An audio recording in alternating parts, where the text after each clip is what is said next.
हम ये चाहते हैं कि हम समाप्ति की ओर चलें।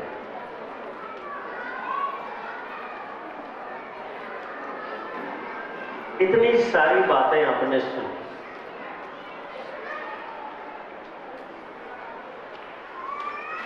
मुझे लगता है इतनी सारी बातें सुनने के बाद अब कुछ सुनना शेष नहीं है।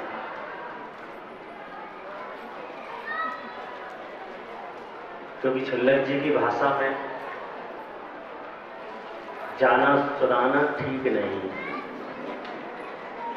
लेकिन कैलाश खाली होता है तो भरा भी होता है, और भरा होता है तो खाली भी होता है। हमारे देखने का जो नजरिया है वो प्रत्येक पहलू पर होना चाहिए। स्त्री क्यों है, पुरुष क्यों है,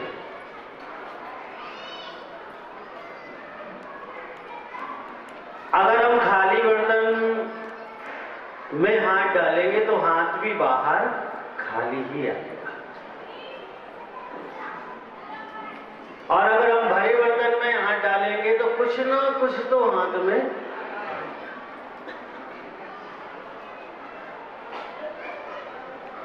हाथ डालना, हाथ निकालना तो सरल, लेकिन इसके पहले हमें ये भी देखना है कि बर्तन का मुख कितना है। तो बंदर जैसा होगा,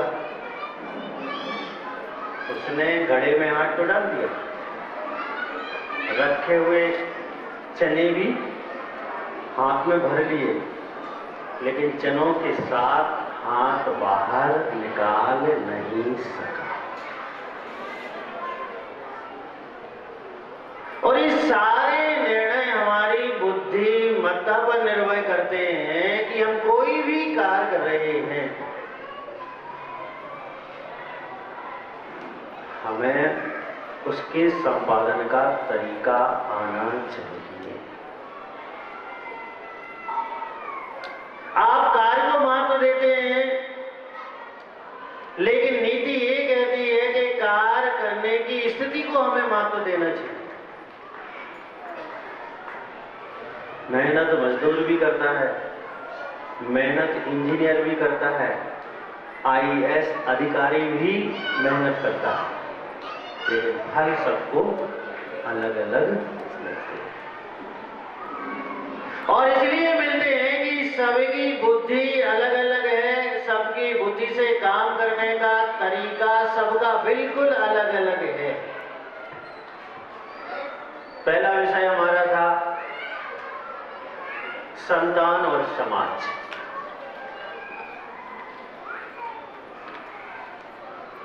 और स्त्री पर्याय संतान की जननी होती है। पीढ़ी दर पीढ़ी परंपरा को आगे ले जाने में स्त्री का महत्वपूर्ण योगदान होता है। और वो स्त्री होती है जिसे मां के नाम से जानते हैं, समाज और संतान के बीच की कड़ी बनती है। संतुलन बनाना पड़ता है उसे, कि बच्चे को भी संभालना है और समाज को भी देखना है। ये आरोप लगाना आसान है, किसी को कोई टोक रहा है, किसी को कोई बार बार कह रहा है, ये आरोप लगाना बहुत आसान है, लेकिन व्यवस्था बनाना बहुत कठिन है।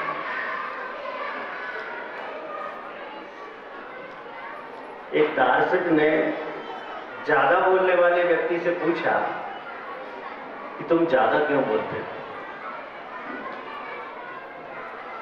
उसने कहा सारा मोहल्ला तुमसे परेशान है, कोई तुम्हारे पास खड़ा नहीं होना चाहता है, कोई तुमसे बात नहीं करना चाहता है, क्योंकि तुम ज्यादा बोलते हो। ज्यादा बोलने वाले ने बहुत बढ़िया बात कही कि हम भी यही चाहते हैं कि हमसे कोई ना बोले। हम भी यही चाहते हैं। बुंदेलखंड में एक कहावत है, सोने घर का पावना जैसा आता है वैसा ही जाता है। अगर हम स्त्री पर्याय की समीक्षा करें और संतान और समाज के बीच में की स्थिति को देखने का प्रयास करें, कोशिश करें, तो स्त्री को झुकना पड़ता है। किसी ने बहुत अच्छी बात कही है कि नम्रता स्त्री की उत्थान की सेतु है। जितनी सरल महिला होगी, परिवार उतना व्यवस्थित होगा, घर उतना व्यवस्थित होगा, संतान उतनी व्यवस्थित होगी और संतान का विकास भी उतना व्यवस्थित होगा। नम्रता का अर्थ है अपनी संपूर्ण बातों को सहज कह देना। जिन बातों को सहज कहना कठिन है, उन्हें भी सहज कह देना। आज का युग स्त्री पर्याय के प्रति अच्छा दृष्टिकोण नहीं रखता, क्योंकि जब कोई हारता है, कोई टूटता है, कोई निराश होता है, उसकी सजा किसको मिलती है? स्त्री को। जुआ कौन हारा था? पांडव। सजा किसे भोगनी पड़ी? द्रौपदी। आरोप किसने लगाया था? धोबी ने। सजा किसको भोगनी पड़ी? सीता। उलझा कौन था? पिता। और सजा किसे भोगनी पड़ी? मैना। आप पूरा इतिहास उठा के देखिए, शुरू से देख लीजिए, हमेशा हमेशा सजा स्त्रियों को भोगनी पड़ी है। और मैं आपको आगाह कर रहा हूं, आगे भी आपको ही भोगनी पड़ेगी। इसलिए सबसे पहला गुण है स्त्री का कि उसे नम्र होना चाहिए। प्रत्येक बाधा के लिए, प्रत्येक समस्या के लिए और प्रत्येक कष्ट के लिए उसे नम्र होना चाहिए। जब आपको ही सजा मिलनी है तो विरोध क्यों? उसे अच्छे मन से स्वीकार करना चाहिए कि ये परंपरा है, ये परंपरा सिद्ध है कि सजा स्त्री वर्ग को ही मिलती है।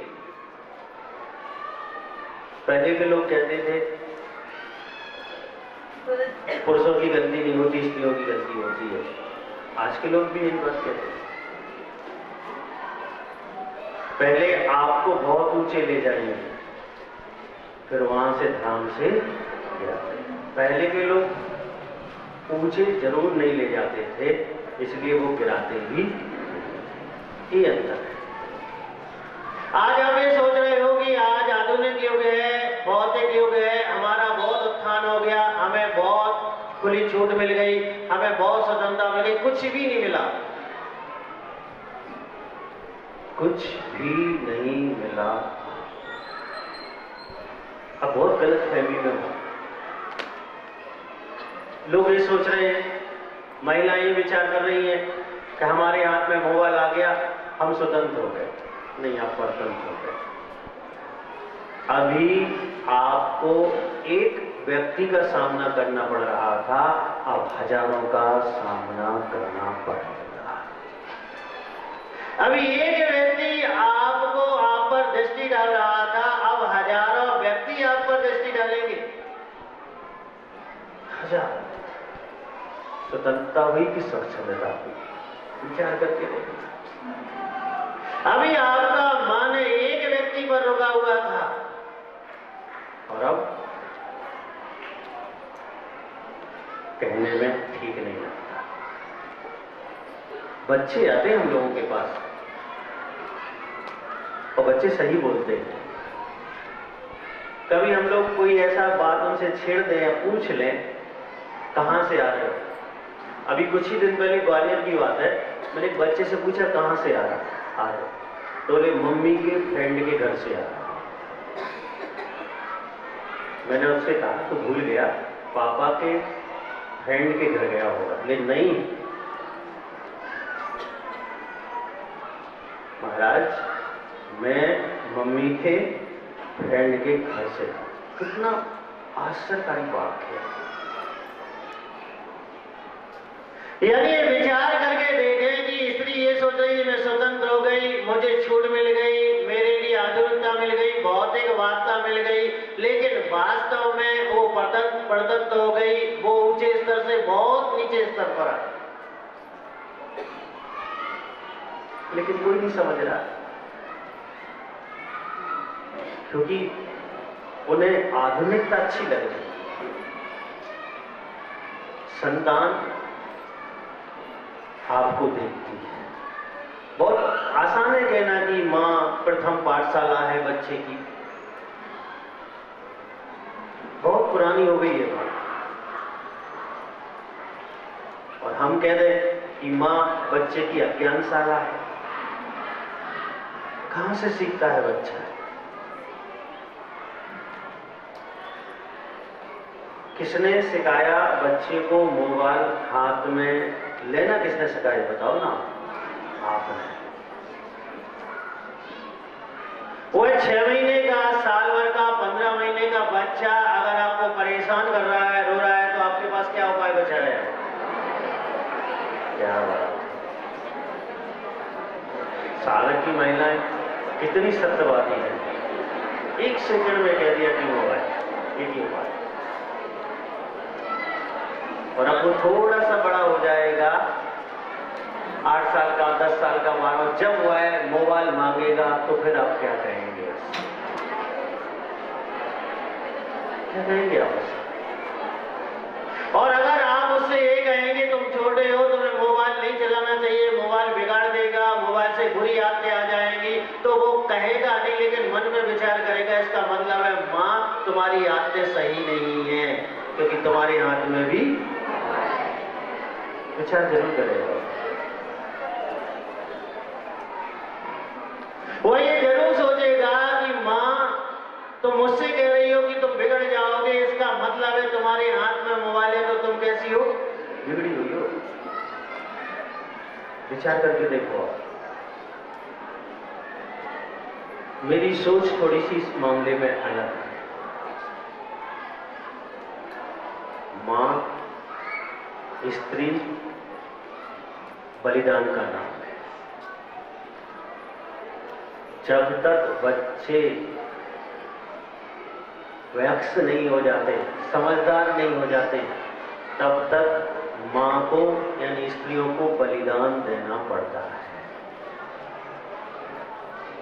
उन्हें आहुतियां देनी पड़ती है। जैसे इस मोबाइल की आहुति तुम्हें देना चाहिए कि जब तक बड़ा समझदार बच्चा समझदार नहीं हुआ है, तब तक मैं भी ऐसा मोबाइल यूज नहीं करूंगी जिससे ऐसी बातें होना प्रारंभ हो जाए। ये विचार करना चाहिए। और आजकल तो बहुत अच्छा काम है। एक बात बहुत अच्छी कर रही थी कि समय का अभाव। छुल्लक जी एक बात भूल गए, बच्चों के पास भी समय का अभाव। माँ बाप के पास नहीं। 2.5 साल के बच्चे को प्ले स्कूल, कितने साल के बच्चे को? क्यों? झंझट से छुट्टी। अगर मोबाइल पर गेम खेलना है, अगर फेसबुक पर चीटिंग करना है, तो बच्चा तो बहुत बड़ी बात है। पहले की महिलाएं भी काम करती थी और आपसे चौगना, एक नहीं, 1 साल का, एक 2.5 साल का, एक 3.5 साल का, एक 5.5 साल का, एक 7.5 साल का, लेन लगी रहती थी। सत्य है। और क्या करती थी मालूम है? चूल्हा फूकती थी, कुएं से पानी लाती थी, अपने हाथों से कपड़े धोती थी, अपने हाथों से बर्तन मांजती थी, अपने हाथों से पोछा लगाती थी। ये तो व्यवस्था आपको करनी नहीं है। लेकिन 2.5 साल के बच्चे को स्कूल में नहीं आते। क्यों? आप सिर्फ जिम्मेदारी पूरी कर रहे हो और मजबूरी की जिम्मेदारी पूरी कर रहे हो, लेकिन वो धर्म का निर्वाह करती थी। जो मां धर्म का निर्वाह है, परिवार धर्म का निर्वाह है, पत्नी धर्म का निर्वाह है, समाज धर्म का निर्वाह है, वो करती थी। वो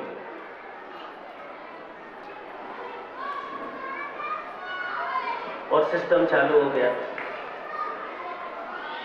बच्चा 5 साल का नहीं हुआ, कमरा अलग, ये बच्चों का कमरा है। जब मकान बन रहे आजकल नहीं, तो ये बच्चों का कमरा है। बहुत बढ़िया। जब आपने अभी से अलग कर दिया तो बाद में अलग क्यों नहीं?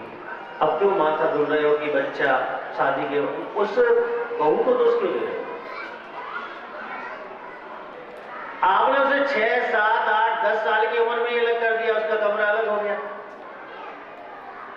हमें तो याद है, हम 3-4 भाई बहन थे, बहुत बड़े हो गए तब भी मां के पास ही सोते थे। क्यों भाई? पहले की मां ऐसी क्यों थी? कि उनके पास मोबाइल नहीं था, उनके पास फेसबुक नहीं थी, उनके पास गेम नहीं थे और उनके दोस्त नहीं थे। सबसे बड़ी बात, हाँ, मित्र तो होते थे उनके, लेकिन कुएं पर जो महिलाएं पानी भरती थी वही उनकी मित्र हुआ करती थी।